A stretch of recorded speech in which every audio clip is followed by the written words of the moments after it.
Alors, bonjour. Ça me fait plaisir d'être là. J'aimerais bien être Anne-Francis Cameron, mais je suis plutôt Marie-Claude Trudel, Anne-Francis Cameron, qui se sentait un petit peu mal à l'aise de venir vous présenter en français notre recherche. Donc, m'a demandé de venir le faire pour elle. De toute façon, on a travaillé ce projet-là ensemble.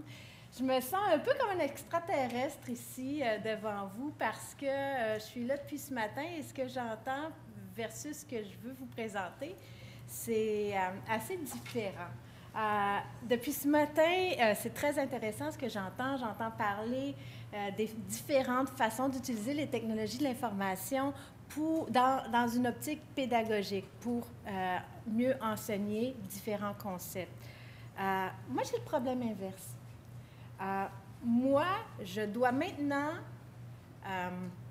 enseigner les technologies de l'information à une clientèle au baccalauréat universitaire. À l'université. Donc, c'est clair qu'il y a des technologies de l'information dans ce qu'on fait, c'est ce qu'on enseigne, mais bon, comment on arrive à dénouer tout ça? Je commence sur une citation. Il y a une idée persistante à l'effet que la pratique de l'enseignement devrait nécessairement passer par l'enseignement de la pratique. Et ça, on le voit, nous, on l'a intégré beaucoup dans notre façon de faire à HEC Montréal, d'ailleurs, où j'enseigne. Et quand on travaille en technologie de l'information, on est dans un milieu très pratique, et c'est ce que j'entends depuis ce matin. Les gens, vous posez des questions, savoir comment on peut utiliser tous ces outils-là pour faciliter ou pour mieux connecter l'apprentissage avec une certaine réalité. On a entendu parler des jeux sérieux, on a entendu parler de simulation, différents trucs comme ça. Donc, il faut amener ça sur le côté pratique. Par contre, nous, le côté pratique qu'on essaie d'enseigner, ce qu'on essaie d'enseigner à nos étudiants en technologie de l'information, c'est prendre les meilleures décisions en termes de technologie de l'information pour différents types d'entreprises. Évidemment, au départ, parce qu'on est dans une école de commerce, mais je vous écoute parler depuis ce matin et ça pourrait s'appliquer tout autant pour des écoles, des commissions scolaires, peu importe. Donc, quelle décision doit-on prendre au niveau du déploiement des différents outils technologiques dans les écoles, dans les commissions scolaires? Et ce n'est pas évident. Pourquoi? Parce qu'on est dans un milieu où la fréquence des changements et l'intensité des changements technologiques est incroyable. On pense à la miniaturisation. Maintenant, on fait des trucs tout petits. J'entendais ce matin, juste à côté ici, qu'on a réussi maintenant à virtualiser des labs électroniques en mettant ça sur une puce. Et on a connecté différents cégeps ensemble. C'est fantastique. Mais ça n'existait pas il y a 5 ans à peine, 5-10 ans. On pense aussi à la vitesse de traitement, à l'augmentation des capacités de stockage, donc, tout ce qui est vraiment au niveau hardware. On parle aussi de plus en plus de systèmes intégrés, de ERP, de Customer Relationship Management, tous des termes qu'on apprend qui sont des systèmes utilisés de plus en plus, qui n'existaient pas il y a quelques années. On parle aussi d'Internet, du Web 2.0, dont j'entends parler abondamment depuis ce matin. Mais ça change. Et ce dont on va parler dans 5 ans, d'ici, ce n'est pas la même chose. Sauf que moi, je vais devoir continuer à enseigner la prise de décision pour mieux adopter ou acquérir des systèmes d'information ou de l'informatique dans différents milieux. Et donc, ce n'est pas évident. Aussi, au niveau de la connaissance croissante de nos étudiants qui arrivent, les gens sont des utilisateurs depuis le début. On parlait ce matin encore de native, digital native. Donc, ils sont nés avec les ordinateurs. Ils ont toujours utilisé des ordinateurs. Donc, ils arrivent et ils ont l'impression de comprendre. Mais ce n'est pas parce qu'ils comprennent comment utiliser l'ordinateur qu'ils savent nécessairement, stratégiquement, quels seraient les meilleurs systèmes à utiliser, à adopter pour pouvoir servir soit l'entreprise ou encore l'école dans laquelle ils travaillent. Et ça, c'est pas évident parce qu'on a affaire à une clientèle qui a l'impression de savoir, mais ils ne savent pas tant que ça. Et dernièrement, c'est important, et nous, on a eu un coup dur en technologie de l'information au début des années 2000 avec Nicholas Carr qui est allé dire « IT doesn't matter », et ça nous a fait très mal parce que les gens ont commencé à à comparer les TI à des commodités comme le chemin de fer ou l'électricité en disant, bon, c'est plus stratégique, tout le monde en a, donc ça ne fait plus de différence. C'est pas vrai que c'est une arme stratégique, et c'est pas vrai. Par contre, il faut changer la façon de voir les choses et il faut d'abord et avant tout voir le service derrière. Quel est le service que l'on veut rendre à partir de ces technologies de l'information-là? Et c'est là-dessus qu'on doit mettre l'accent. Mais comment on enseigne ça? Et ça, c'est pas évident. Nous, à HEC, on a fait un virage au niveau de la spécialisation en technologie de l'information il y a quelques années qu'on appelait expérientiel. Donc, de plus en plus, on a essayé d'amener l'expérience sur les bancs d'école avec l'utilisation de simulations, ERP Sim, avec des cours projets intégrateurs où les gens développent pour un vrai client des applications, en fait, des travaux pratiques où on essaie de les envoyer dans l'entreprise pour voir le terrain. Donc, amener vraiment l'expérience. Par contre, quand on se retrouve à étudier, à enseigner, c'est-à-dire un cours qui est plus, où il doit passer des concepts un peu plus mous, comme moi, j'enseigne gestion des technologies de l'information, donc les décisions stratégiques, justement. Qu'est-ce qu'on devrait acquérir comme système d'information pour venir supporter la stratégie de l'entreprise ou la stratégie de l'école? Donc, les différentes stratégies en pédagogie. Là, ça devient plus difficile. Quelque chose qu'on voit souvent dans les écoles de business pour amener de l'expérientiel, encore une fois, c'est l'étude de cas. Donc, l'étude de cas typique, elle est sur papier et c'est un cas, c'est une histoire qui est racontée et il y a différents points de décision. L'étudiant est amené à essayer de réfléchir pour dénouer l'impasse et prendre une décision. Et là, par la suite, il y a un débat dans la classe sur le bon ou les bons ou les mauvais choix qui est animé par l'enseignant. Une autre façon qu'on a aussi pour ces cours un petit peu plus mous, c'est d'avoir des invités qu'on fait venir, donc des professionnels ou des gens qui ont dû faire face à ces situations-là. Et là, ils nous racontent leur expérience. Et à la fin, il y a certains étudiants gênés qui posent une ou deux questions, mais sans plus. Il y a des avantages et des inconvénients aux deux méthodes. Le cas papier, bien, à la limite, les gens... Ça prend, de la coopération, ça développe la pensée indépendante. Mais par contre, dans un cas papier, le gros problème, c'est qu'on n'a pas d'éléments de contexte. Et souvent, on prend des décisions en vase clos. Et souvent, même la personne qui anime le cas n'est pas au courant de ce qui s'est réellement passé parce que c'est un cas papier qui existe depuis plusieurs années, puis on a perdu la personne qui a écrit le cas n'est plus là depuis longtemps. Donc, on n'a pas du tout ça et ça enlève beaucoup de la richesse du cas.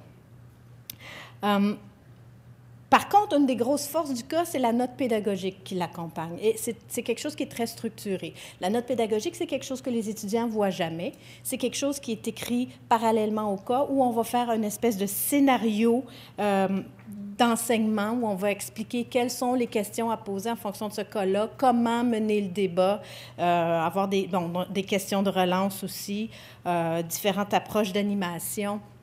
Aussi des temps chronométrés pour dire vous devriez prendre tant de temps à faire telle étape plutôt que telle autre étape. Donc, c'est très structuré. Pour ça, c'est très intéressant.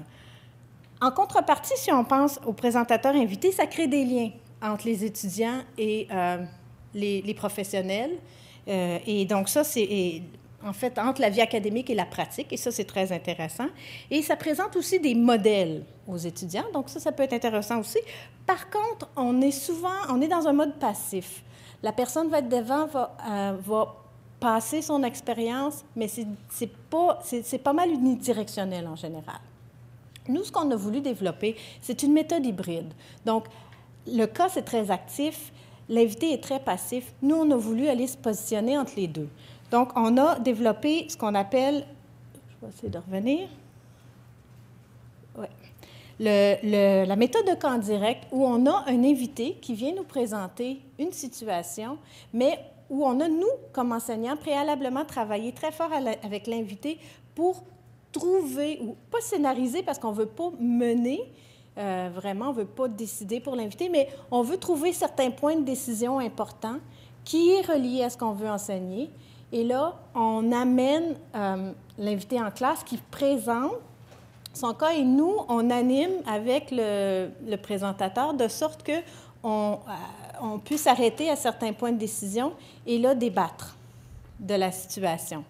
Ce qui arrive, c'est que là, on a beaucoup plus de richesse, on est capable d'amener beaucoup plus d'éléments de contexte, et là, on peut, de façon beaucoup plus riche, amener le bidirectionnel dans la situation. Donc, nous, on a commencé à faire ça il y a à peu près 1 an. Ce qu'on a trouvé au niveau des différents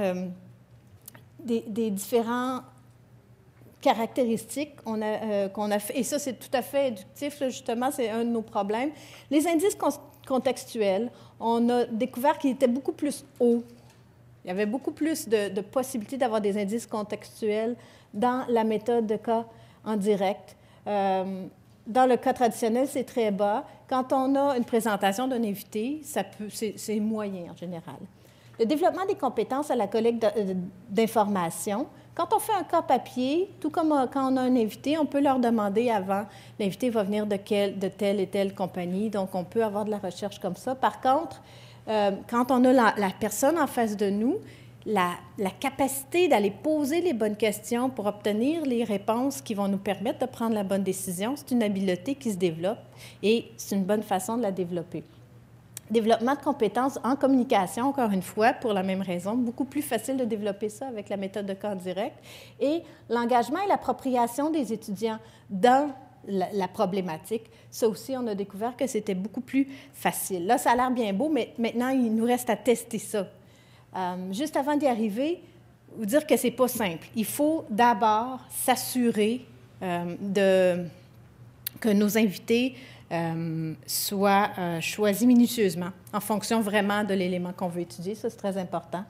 Ils doivent être informés que ça va être laborieux. C'est beaucoup plus complexe pour eux que de simplement venir présenter de façon anecdotique qu'est-ce qui s'est passé le mois dernier quand ils ont implanté le ERP. C'est beaucoup plus près justement, c'est beaucoup plus près de la prise de décision et décortiquer un petit peu pour être capable de faire bénéficier les étudiants, mais aussi de bénéficier de ce que les étudiants pourraient trouver comme solution. Mais ça prend du temps, il faut s'asseoir avec l'enseignant pour vraiment développer les différents points de décision et la façon de mener la discussion. Pour l'enseignant, il faut que l'enseignant soit prêt à laisser du terrain. Donc, dans un premier temps, c'est ça, co-planifier, co-développer avec l'invité, parce que là, c'est plus ma séance de 3 heures, c'est notre séance de 3 heures.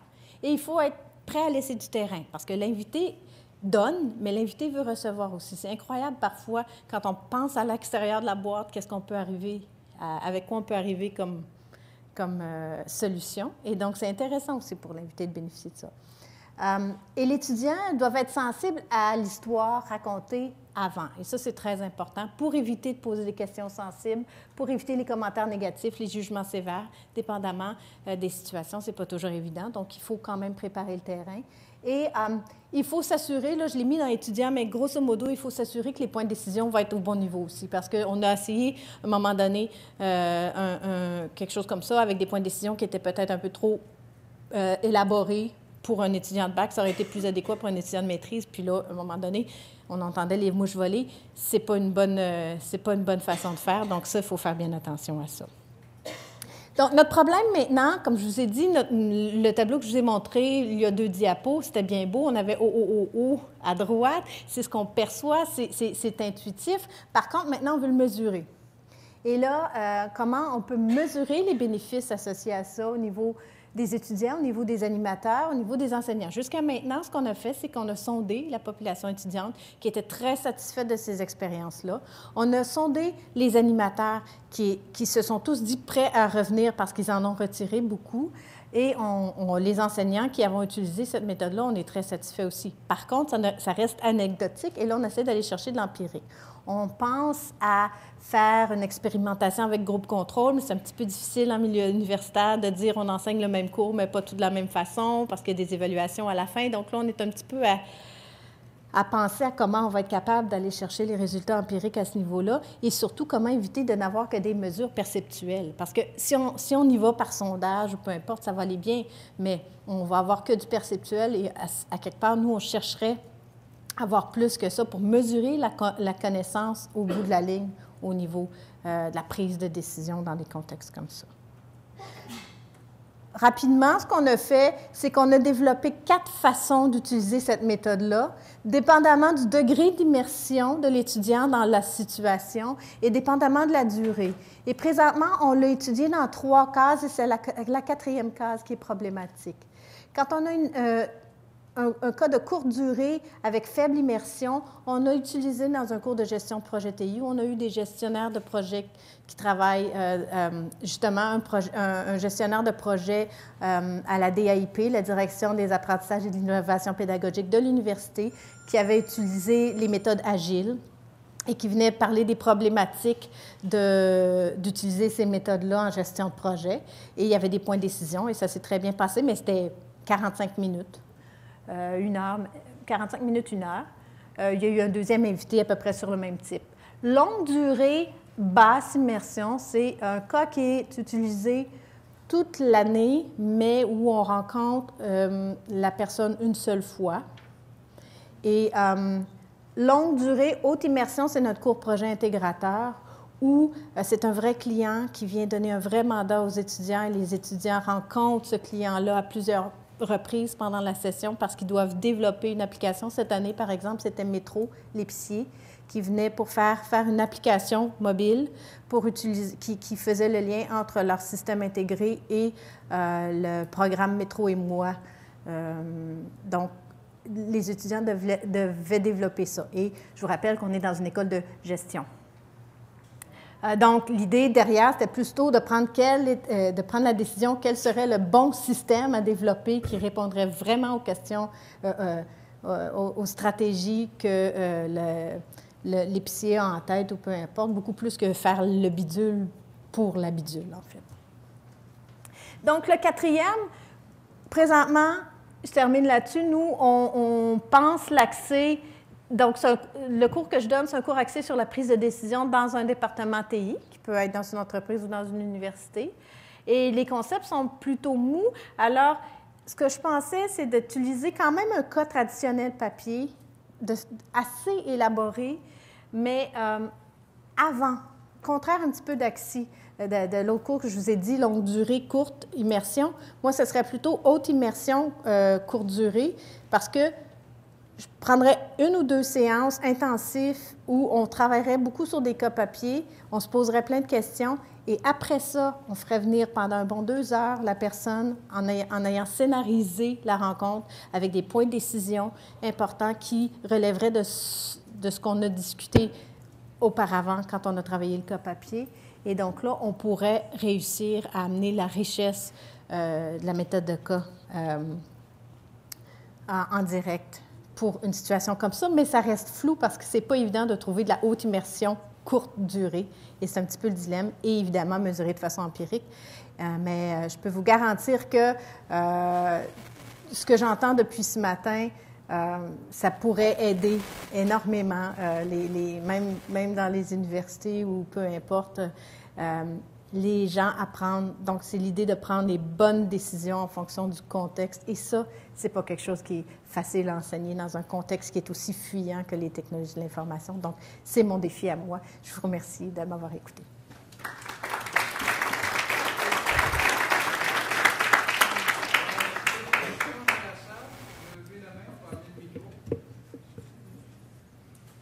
Il y en a là-bas.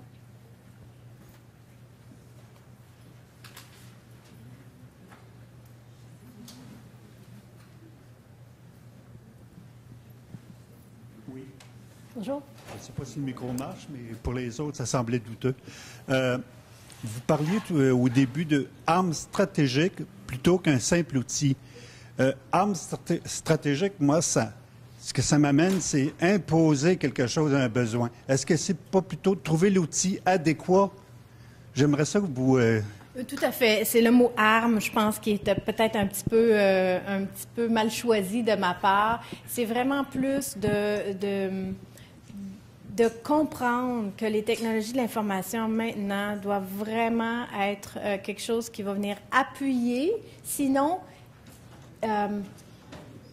tracer le chemin pour une stratégie d'affaires, mais nécessairement pas l'imposer parce que là, si on fait ça comme ça, c'est clair qu'on va avoir des problèmes en aval au niveau de la résistance au changement et tout ça. Ça, je suis tout à fait d'accord avec vous. Donc, c'est vraiment plus de distinguer, en fait, l'utilisation des technologies de l'information au niveau stratégique, plutôt que ce qu'on voyait il y a encore quelques années où on disait c'est pour l'automatisation, c'est pour faciliter les choses, c'est les robots, les robots, les robots. On a dépassé, en fait, cette ère-là, mais je suis consciente que arme n'était peut-être pas le terme juste.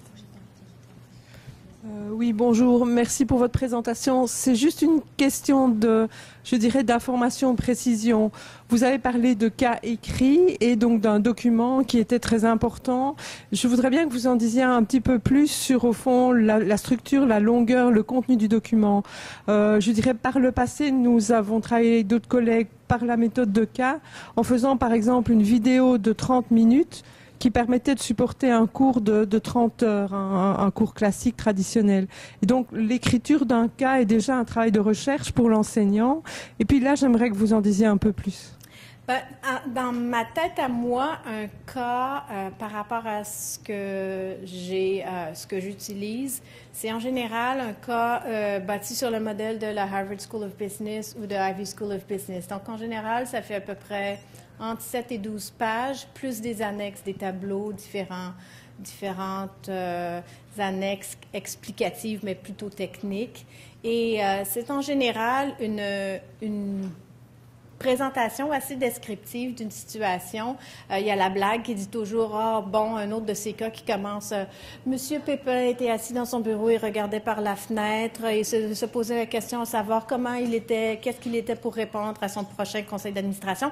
C'est à la blague, mais c'est souvent la façon de commencer un cas parce que c'est justement ce qu'on cherche à obtenir des étudiants à la fin. Qu'est-ce que vous allez répondre à votre conseil d'administration en fonction de ce que je vais vous dire dans les 10 prochaines pages?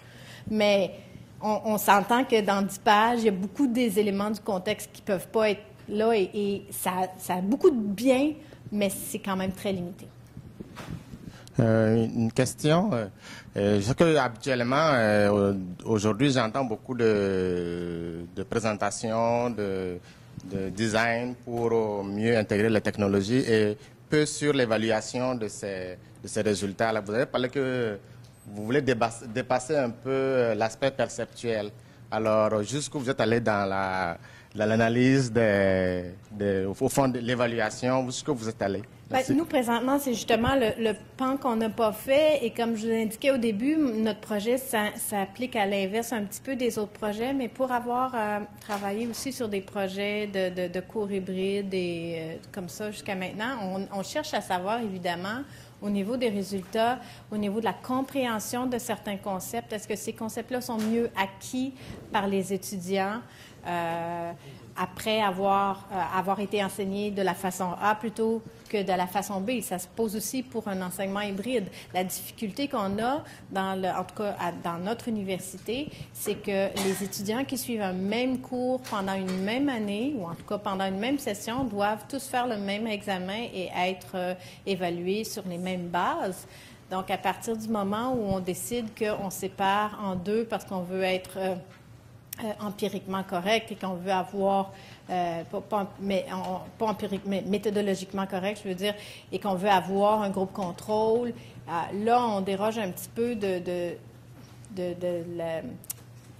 la règle universitaire, en fait. Et ça devient difficile. Donc, on essaie de voir s'il n'y aurait pas moyen de faire ça dans d'autres types de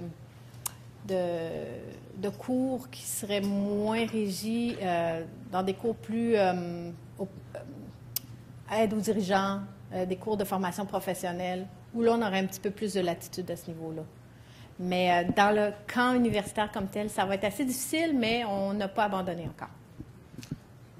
J'ai juste Les recherches se sont quand même diversifiées au plan méthodologique. Oui, mais le problème, c'est pas méthodologique. Le problème, c'est la règle. C'est la règle de dire les étudiants qui vont faire le même cours vont avoir deux types d'enseignements différents. On a le problème qu'on veut avoir par rapport à ça. OK. Bien, je suis contente de l'entendre. Je suis contente de l'entendre. Une question de précision, s'il vous plaît. Qu'est-ce que vous entendez par concept mou? Concept mou? Ouais.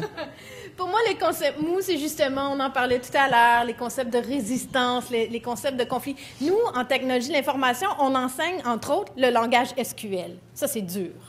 On enseigne la modélisation avec la méthode Meurice ou la modélisation avec le diagramme de classe ou UML, qui sont des techniques, il y a des informaticiens dans la salle. Ça, c'est dur. Quand on vient à parler de... quand on en vient à parler de la prise de décision, la stratégie, l'alignement stratégique, les compétences... Là, c'est des choses qui sont plus difficiles à passer. Puis avec la clientèle qu'on a, qui souvent aime le dur, faire passer ce que j'appelle le mou comme ça, c'est plus difficile. Mais c'est moi qui l'ai peut-être inventé. En anglais, on entend soft. Donc, doux. Moi, j'ai dit mou.